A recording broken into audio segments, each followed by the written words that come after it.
អាយុសួស្តីទាំងអស់គ្នាខ្ញុំបាទសាប៊ីឬសលេងខ្ញុំទីរៃអញ្ចឹងថ្ងៃនេះគឺយើងមកបន្តសាររឿងរបស់យើងបន្តទៀតបន្តពីភាគមុនទោះបីជាបានលើរឿងរ៉ាវទាំងអស់នេះហើយក៏ដោយក៏អូស្ការនៅតែមិនផ្លាស់ប្ដូរចិត្តដដែលទ្រង់បានបដិញ្ញាចិត្តថានឹងទៅកំចាត់ឡានឲ្យបានដើម្បីយកធីណាសាត្រឡប់មកវិញខណៈពេលជាមួយនឹងគ្នានោះព្រះមហាក្សត្របានប្រាប់ទៅប្រធានគ្រូមន្តអាគមគូមូនិងមេទ័ព Great Fort ថានគរកូស្កាល់បានទាមទារឲ្យពួកគេព្រមចុះចាញ់ពួកគេក៏បានដឹងដែរថានគរតាវរីបានបញ្ជូនទ័ព 10000 នាក់ទៅវាយកូស្កាល់ប៉ុន្តែត្រូវបានគេសម្លាប់ចោលទាំងអស់ខណៈដែលភាគីកូស្កាល់បានបាត់បង់គ្រូអាគមត្រឹមតែ50 នាក់ប៉ុណ្ណោះក្រៅពីនេះទីក្រុងធំៗជាច្រើននៅតាវរីត្រូវបានគេវាយប្រហារព្រមគ្នាហើយមនុស្សរាប់ពាន់នាក់បានបាត់បង់ជីវិតអ្វីដែលគួរចម្លែកនោះគឺថាក្នុងការវាយប្រហារនោះគ្មានសូម្បីតែឥដ្ឋមួយដុំត្រូវបានខូចខាតឡើយប៉ុន្តែប្រជាជនទាំងមូលបានបាត់ខ្លួនយ៉ាងអាត់កំបាំងអ្នកដែលនៅពីក្រោយការវាយប្រហារនេះត្រូវបានគេជឿជាក់ថាគឺជាធីណាសាហើយព្រះមហាក្សត្រចង់ឲ្យអូស្ការទៅសម្លាប់នាងចោល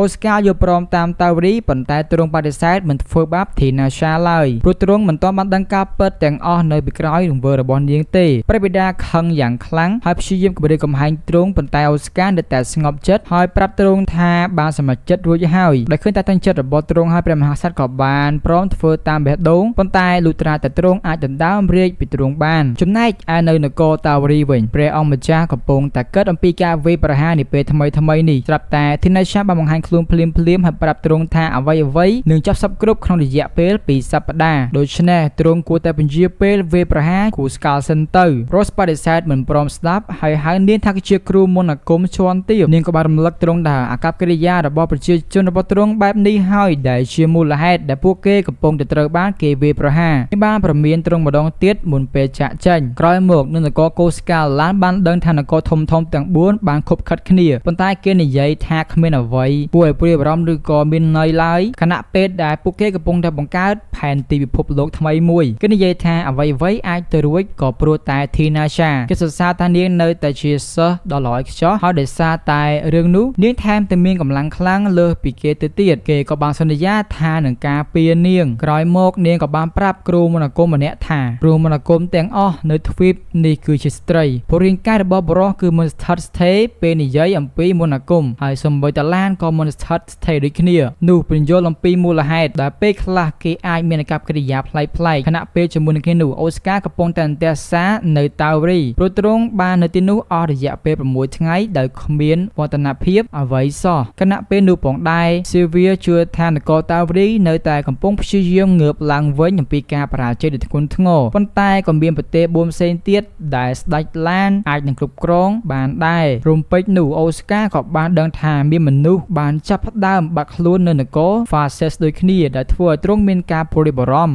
យូរប្រមាណព្រះនាងស៊ីសេលីក៏បានចាប់ផ្ដើមមកគូសទ្វារបន្ទប់របស់ទ្រង់មិនឈប់ពេលដែលទ្រង់សួរថានាងមកទីនេះដើម្បីធ្វើអីនាងក៏បានស្ទុះមកឲ្យទ្រង់ហើយសួរថាតើស្ត្រីដែលនាងបានឃើញនៅក្នុងពិធីជប់លៀងនោះគឺជាមេធ្មប់នៃប្រច័ណ្ឌខៀវមែនទេអូស្ការកំពុងតែព្យាយាមបង្វែររឿងប៉ុន្តែស៊ីសេលីនិយាយថាទ្រង់មិនអាចកុហកនាងបាននោះទេព្រោះធីណាសាបានទៅជួបបងប្រុសរបស់នាងរាល់យប់ពេលដែលនាងនិយាយថាចិត្តដល់ពេលហើយអូស្ការក៏បានស្ទុះក្រោកឡើងហើយទាមទារឲ្យនាងនាំទ្រង់ទៅបន្ទប់របស់បងប្រុសនាងខណៈពេលដែលព្រះម្ចាស់ Rose កំពុងតែរងចាំធីណាសាអូស្ការក៏បានចូលទៅក្នុងបន្ទប់របស់ទ្រង់ហើយទាមទារចង់ដឹងថាមានរឿងអ្វីកំពុងតែកើតឡើងមុនពេលដែលទ្រង់អាចបញ្យល់បានធីណាសាក៏បានមកដល់ជាមួយនឹងគ្រូអាគម2នាក់ទៀតប៉ុន្តែភ្លាមនោះពេលដែលពួកគេឃើញអូស្ការពួកគេក៏ស្មានថាជា Rose បានក្បត់ពួកគេហើយក៏បានចាប់ទាញធីណាសាត្រឡប់មកវិញប្រហែលថ្ងៃក្រោយមកកងទ័ពសម្ព័ន្ធមិត្តបានរៀបចំកម្លាំងដើម្បីវាយប្រហារហើយអូស្ការក៏បានដឹងពេលវេលាដែលធីណាសាបានប្រាប់ Rose នោះប្រហែលជាបានកន្លងផុតទៅហើយរំពេចនោះ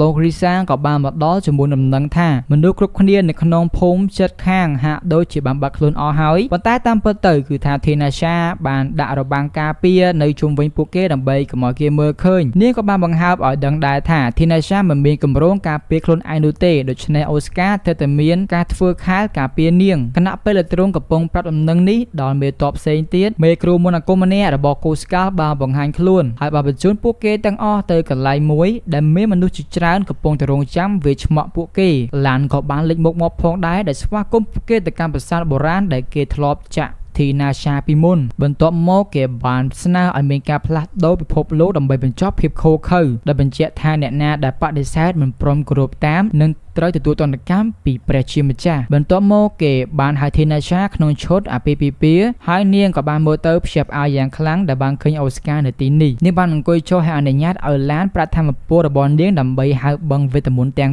5ដែលបឹងនីមួយៗអនុញ្ញាតឲ្យគេនឹងគ្រប់គ្រងផ្នែកមួយនៃពិភពលោកនៅពេលដែលបឹងទាំងអស់ត្រូវបានហៅរួចហើយគេក៏បានរៀបចំខ្លួនដើម្បីក្លាយទៅជាព្រះប៉ុន្តែភ្លាមៗនោះធីណាឆាបានគ្រប់គ្រងមន្តអាគមនោះដែលបានប្រាប់គេថានាងបានរងចាំពេលនេះអស់រយៈពេល400ឆ្នាំមកហើយមានតែគេម្នាក់តែប៉ុណ្ណោះដែលដឹងអំពីរបៀបហៅបឹងទាំងអស់ក្នុងពេលតែមួយប៉ុន្តែឥឡូវនេះនាងអាចប្រើធម្មពលរបស់ពួកគេដើម្បីដោះលែងប្រលឹងដែលគេបានចាប់បានដោយដឹងខ្លួនថាត្រូវបានគេក្បត់ឡានក៏បានសុំឲ្យគ្រូមន្តអាគមរបស់គេវាប្រហារធីណាឆាប៉ុន្តែកូនចៅចំណិតរបស់នាង2នាក់បានស្ទុយចេញមកការពារនៅពេលដែលមេគ្រូអាគមមកខាងទៀតព្យាយាមធ្វើបាបធីណាឆាអូស្ការក៏បានលេងមុខជាមកការពារនាងយ៉ាងឆាប់រហ័សមិនយូរប៉ុន្មានឡានបានបញ្ជាឲ្យកូនចៅរបស់គេហៅពួកបិសាចមកដែលបានប្រែក្លាយកន្លែងនេះទៅជាសមរភូមិដ៏វឹកវរធីណាឆាបានប្រើឈាមជ័ររាជវង្សរបស់នាងដើម្បីហៅវិញ្ញាណទាំង12មកហើយបញ្ជាឲ្យពួកគេបំផ្លាញអ្វីៗទាំងអស់គ្រប់យ៉ាងដែលមានបំណងធ្វើបាបទៅលើពួកគេក្នុងរយៈពេលត្រឹមតែប្រមាណវិនាទីតែប៉ុណ្ណោះកងទ័ពទាំងមូលរបស់ឡានត្រូវបានកម្ចាត់ចោលគ្មានសល់ដែលជំរុញឲ្យពួកគេត្រូវការដកថយដោយមនុស្សកំសាអញ្ចឹងទោះជាយ៉ាងណាក៏ដោយអូស្ការបានដើរតាមគេហើយបានសួរថាតើគេមានអារម្មណ៍យ៉ាងណាទៅនៅពេលដែលគេនោះបានចាក់ធីណាឆាកំឡុងពេលនោះឡានបាននិយាយថាមិនមានអារម្មណ៍អ្វីទាំងអស់ព្រោះនាងប្រៀបបានដូចជាឧបករណ៍តែប៉ុណ្ណោះឯងដូច្នេះអូស្ការក៏បានសម្រេចចិត្តសម្លាប់គេចោលតែម្ដងទៅបន្ទាប់ពីទ្រង់ត្រឡប់មកវិញធីណាឆាបានរៀបចំខ្លួនសម្រាប់ការវាយប្រហារដោយដៃរបស់អូស្ការប៉ុន្តែភ្លាមៗនាងក៏បានដួលសន្លប់នៅក្នុងដៃរបស់ទ្រង់មួយសប្តាហ៍ក្រោយមកនាងភ្ញាក់ឃើញអូស្ការនៅក្បែរនាងហើយឆ្ងល់ថាហេតុអីបានជានាងនៅរស់អូស្ការបានអោបនាងនៅក្នុងដៃដែលប្រាប់ថាព្រះម្ចាស់រ៉ូសបានសម្រេចចិត្តមិនវាយប្រហារកូស្កាល់ទៀតទេហើយអនុញ្ញាតឲ្យពួកក្រុមមន្តអាគមបង្កើតរដ្ឋស្វយ័តមួយអូស្ការជឿថាអ្វីៗទាំងអស់គឺដោយសារតែការបង្រៀនដែលធីណាឆាបានផ្ដល់ទៅឲ្យទ្រង់ដែលធ្វើឲ្យនាងមានការសប្បាយចិត្តអូស្ការបានប្រាប់ដំណឹងដល់គូអព្យាផ្អើលមួយទៀតថាពួកគេបានភ្ជាប់ពាក្យជាមួយនឹងគ្នាហើយព្រោះនោះគឺជាមធ្យោបាយតែមួយគត់ដើម្បីនាំនាង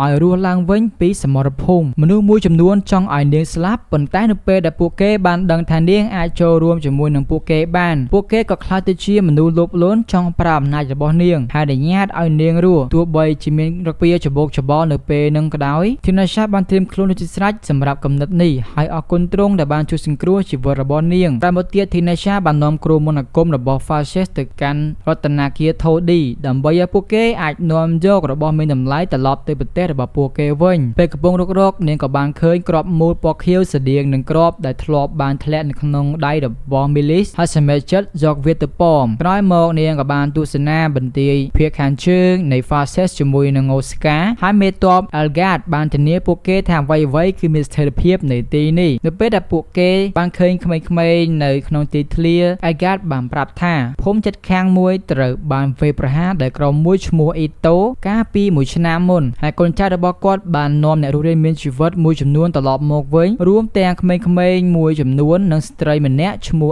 Elsa ដែលជាស្ត្រីមេម៉ាយរបស់មេភូមិបន្ទាប់ពីស្វាមីរបស់នាងបានស្លាប់ Elsa បានបាត់បង់ស្នាមញញឹមរបស់នាងហើយឥឡូវនេះចំណាយពេលពេញមួយថ្ងៃដើម្បីមើលថែក្មេងៗ Elsa បានប្រាប់ពួកគេនៅរឿងរ៉ាវអំពីនាងវ័យក្មេងដ៏ស្រស់ស្អាតម្នាក់ដែលរស់នៅក្នុងភូមិដ៏សុខសាន្តមួយប៉ុន្តែបានបដិសេធមករៀបការជាមួយនឹងបរិសណាម្នាក់ឡើយបន្ទាប់មកថ្ងៃមួយបរិសអាក្រក់មួយចំនួនបានវាយប្រហារដោយផ្ទះរបស់ពួកគេនិងធ្វើបាបប្រជាជនរបស់ពួកគេក្រោយមកទៀតបរិសម្នាក់ស្លៀកពាក់អាវពណ៌ខៀវបានលេចមុខចេញមកហើយបានជួយសង្គ្រោះក្មេងស្រីនោះដោយកម្ចាត់បរិសអាក្រក់ទាំងនោះនាងត្រូវបានរំជួលចិត្តយ៉ាងខ្លាំងដោយកម្លាំងរបស់គាត់ដែលនាងបានសម្រេចចិត្តរៀបការជាមួយនឹងគាត់ទៅប៉ុន្តែបរិសនោះបានបដិសេធជាមួយនឹងនាងហើយចាក់ចេញដោយគ្មានតម្រុយក្មេងប្រុសទាំងអស់នោះមានការលើកទឹកចិត្តយ៉ាងខ្លាំងដោយរឿងរ៉ាវនេះពួកគេសម្រេចចិត្តមានអាវុធផ្ទាល់ខ្លួនដើម្បីឲ្យពួកគេអាចធ្វើដោយគាត់បានបន្ទាប់ពីពួកគេចាក់ចេញ Elsa បានកត់សម្គាល់ឃើញថាធីណាឆាកំពុងតែអង្គុយនៅពីក្រោយនាងស្ដាប់រឿងរបស់នាងនៅពេលធីណាឆាសួរ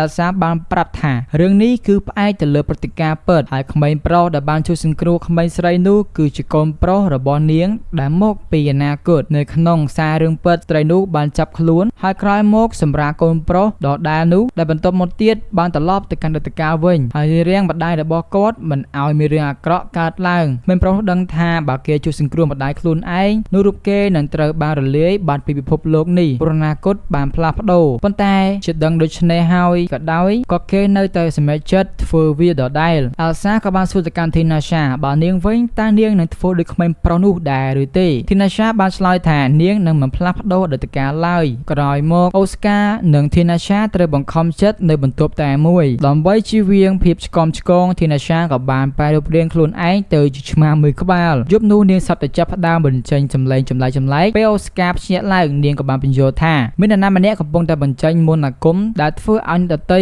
យល់សប្តិអាក្រក់នាងជឿថាអ្នកដែលបញ្ចេញមន្តអាគមនោះគឺជាមនុស្សម្នាក់ដែលមិនដែលបានរៀនគ្រប់គ្រងមន្តអាគមរបស់ខ្លួនហើយសបិនរបស់គេដែលកំពុងតែបញ្ចេញនោះគឺនិយាយអំពីនរណាម្នាក់ដែលពួកគេស្អប់ខ្លាំងថ្ងៃបន្ទាប់អូស្ការបានទៅត្រួតពិនិត្យព្រំដែនហើយឃើញថាប្រទេសជិតខាងរបស់ពួកគេគឺយ៉ាដាបានប្រែក្លាយទៅជាវាខ្សាច់នាពេលថ្មីនេះទ្រង់បានប្រាប់អេហ្គាតឲ្យជួយតាមដានតំបន់នោះប៉ុន្តែពេលដែលទ្រង់ងាកចេញទ្រង់ក៏បានឃើញការវាយឆ្មក់ដោយក្រុមអ៊ីតូបរិមម្នាក់ជឿនជើងចេញមកហើយណែនាំថាជាចាវីដែលជាមេក្រុមដឹកនាំរបស់អ៊ីតូគេបានប្រាប់ទៅកាន់គាត់ថាមកទីនេះដើម្បីចាប់យកអែលសាព្រោះគេបានបរាជ័យក្នុងការធ្វើដូច្នេះកាលពីឆ្នាំមុនគេក៏បានបញ្ជេញអូស្ការឲ្យប្រកួតជាមួយនឹងគេមួយស្មើដោយអ្នកឈ្នះនឹងបានអែលសាពេលពួកគេកំពុងធ្វើដំណើរទៅកាន់តំបន់ខ្ពង់រាបបែរនោះចាវីបានប្រាប់ថាទីនេះគឺជាដីដ៏ពិសិដ្ឋដែលមានព្រះមួយអង្គធ្លាប់យាងមកទស្សនាទីណាសាមានអារម្មណ៍ថាមានអ្វីមួយយ៉ាងមិនស្រួលនៅទីកន្លែងមួយនេះប៉ុន្តែអូស្ការបានប្រាប់ថាកុំឲ្យបារម្ភអីព្រោះទ្រង់នឹងដោះស្រាយរឿងនេះ